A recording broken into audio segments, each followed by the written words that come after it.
चलिए आज भी एकलव्य से संबंधित और कुछ प्रश्न देखेंगे। भाषा के अंतर्गत छत्तीसगढ़ी भाषा, आप लोग सब लोग घर में छत्तीसगढ़ी भाषा बोलते हो ना? हैं? कितने लोग नहीं बोलते? सब बोलते। तो छत्तीसगढ़ी शब्द आसानी से समझ में आता होगा। छत्तीसगढ़ी भाषा जो हम बोलते हैं घर में वो हमारा छत्तीसगढ़ी है। इसमें प्रश्न दिया है छत्तीसगढ़ी शब्द सियान का हिंदी अर्थ है। हिंदी जानते हो ना? तो यहाँ पे सियान शब्द दिया है, ये छत्तीसगढ़ी। इसका हमको हिंदी अर्थ जानना है। इसमें ऑप्शन दिया है जवान, बच्चे, बुजुर्ग, महान। तो इसमें क्या हो सकता है?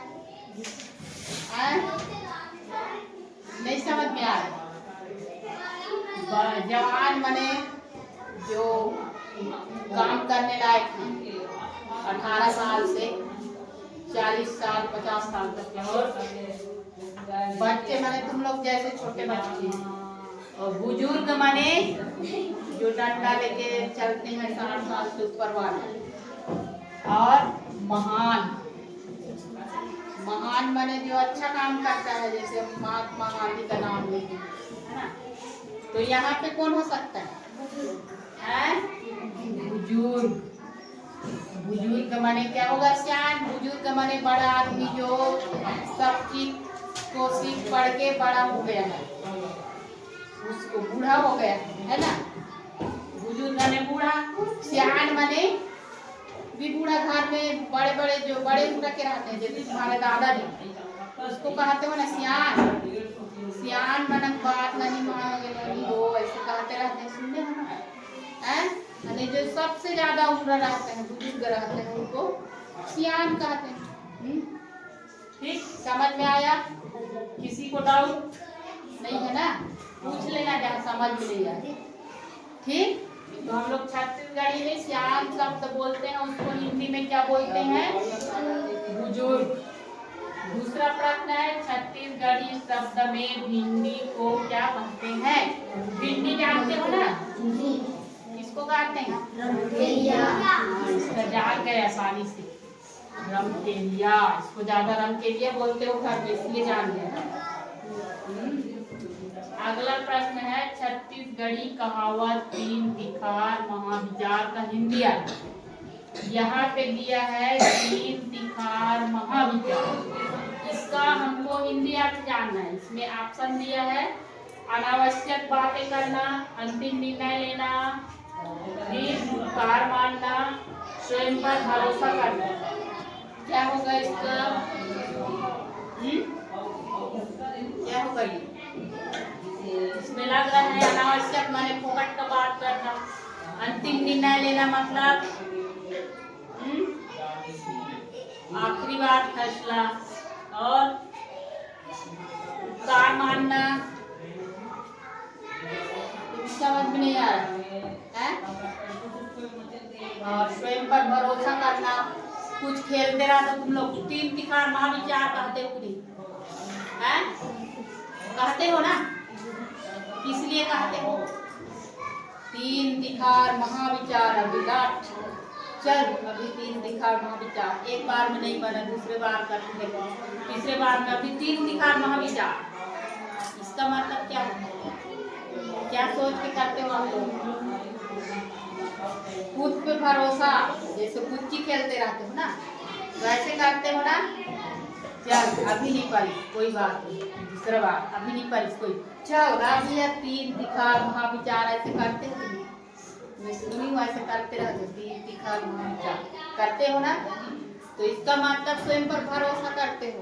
अभी नहीं बना, दूसरे बार में भी नहीं बना, लेकिन तीसरे बार में बनेगा, यही सोचते हो ना? स्वयं पर भरोसा करते हो। तो इसका उत्तर कौन होगा? ये होगा ना? कि अंतिम निर्णय ले लेते हो। अभी नहीं पानी का नहीं करवा से तो नहीं कहते हो तीन तिखार महाविचार, फिर अगले बार कोशिश करते हो। तो इसका उत्तर ही होगा ना, स्वयं पर भरोसा कर।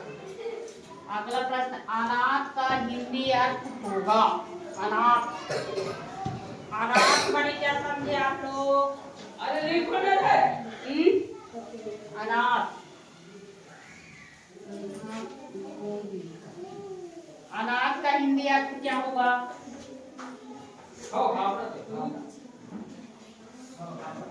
अनाथ। अनाथ किसको कहेंगे? जिसका कोई नहीं रहता है, जिसका कोई नहीं रहता उसको अनाथ कहते हैं। अनाथ आश्रम सुने हो ना, टीवी वगैरह में देखे हो, मोबाइल वगैरह। अनाथ आश्रम सुने हो ना, है? जिसका कोई नहीं रहता उसको क्या कहते हैं? अनाथ, है ना। तो यहाँ पे ऑप्शन दिया खीर, गोद, अचार, हलवा। तो इसमें कौन सा शब्द हो सकता है? खीर खाने का चीज है, अचार भी खाने का चीज है, हलवा भी खाने का चीज है। और यहाँ पे एक शब्द दिख रहा है गोद। गोद माने सुने हो कि फलाना फलाना के बेटा ला गोद लेगा, ऐसे कहते हुए सुने हो ना, है? तो जिसका कोई नहीं रहता है उसको अपने पास रख लेते हैं, है ना।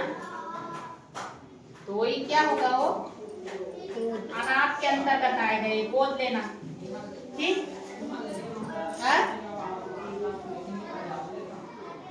यहाँ ये प्रश्न गलत दिया है लग रहा है, यहाँ पे आचार होना चाहिए। ये प्रश्न ही गलत दिया है ना, इसको सुधार लेते हैं। प्रश्न ही गलत होगा, ये आसान हो सकता होगा ना, उल्टा लिखाया है, ठीक। ये आसान होगा जी, आसान। अभी स्पष्ट दिख रहा है ना, स्पष्ट दिख रहा है अभी।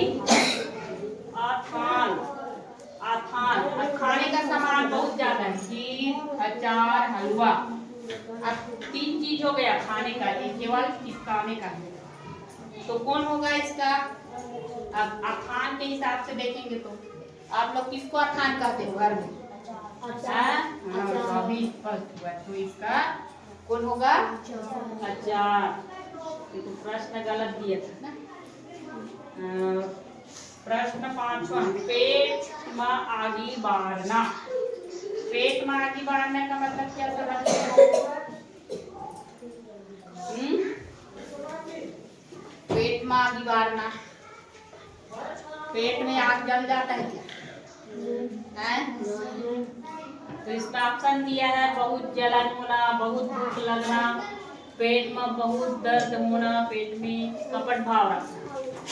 तो क्या होगा इसका? बहुत जलन होता है उसको पेट दर्द कर रहा है बोलते हैं, रहा है ऐसे बोलते हैं ना। बहुत भूख लगता है, पेट में चूहा दौड़ रहा है, ऐसे बोलते रहते हैं। पेट में बहुत दर्द होना, और कपट भाव रखना। तो इसका अर्थ कौन होगा? बहुत जलन होगा मतलब तो जो गैस से जलता है, भूख लगना, पेट में चूहा दौड़ना और पेट में बहुत दर्द होना, दर्द होता है जिसके कारण से, और कपट भाव रखना, ये होगा इसका कपट भाव। पेट में आगे बारना ने कपट भाव, किसी के प्रति गलत नजरिया, जैसे उसको बदला लूंगा, उसको सताऊंगा, उसको तड़पाऊंगा, ऐसे मन ही मन तुम लोग किसी के लिए रणनीति बनाते रहते हो, उसको कपट भाव कहेंगे। जैसे आज बोला मारेंगे, कल्ले कल्ले पर गोल लटोल, कल्ले पर ऐसे जो बदला लेने का भावना है, मतलब कपट है तुम्हारे अंदर, वही क्या करेगा? पेट में आगी बारना, दूसरे के लिए षड्यंत्र रचना, है ना। दूसरे को नुकसान करने के लिए षड्यंत्र रचना क्या कहलाएगा? पेट में आगी बारना, कपट। किसी को कपट रखते हो ना, किसी के ऊपर अच्छा व्यवहार नहीं करते, कोई हो आगी बारना। तो इस तरह से छत्तीसगढ़ी शब्द जो भी घर में मिलते हैं, आप लोग उसको बढ़िया सुनना, ध्यान लोग से और लिख लेना। और उसका हिंदी में आप जानने का कोशिश करना, कुछ भी शब्द पूछ सकता है। छत्तीसगढ़ी हमारा भाषा है ना, तो उसके अंदर का कुछ भी पूछ सकते हैं। तुम लोग का जो बोर्ड परीक्षा होगा उसमें भी पूछ सकता है, क्लब जाना होता है, सब कंपटीशन की परीक्षा में पूछ सकता है। घर में जो बुजुर्ग लोग बोलते रहते हैं छत्तीसगढ़ी शब्द, उसको लिख लेना और उसका अर्थ पूछ लेना, काम आएगा भविष्य में। ठीक, सबको समझ में आया? किसी को कोई डाउट? यहाँ पर पहले अनाथ लिखे थे तो इसको सुधार लेना, अथान है ना, और एक गोद था उसको गोद कर लेना। ठीक है जी, सब लोग ऐसे कर लो।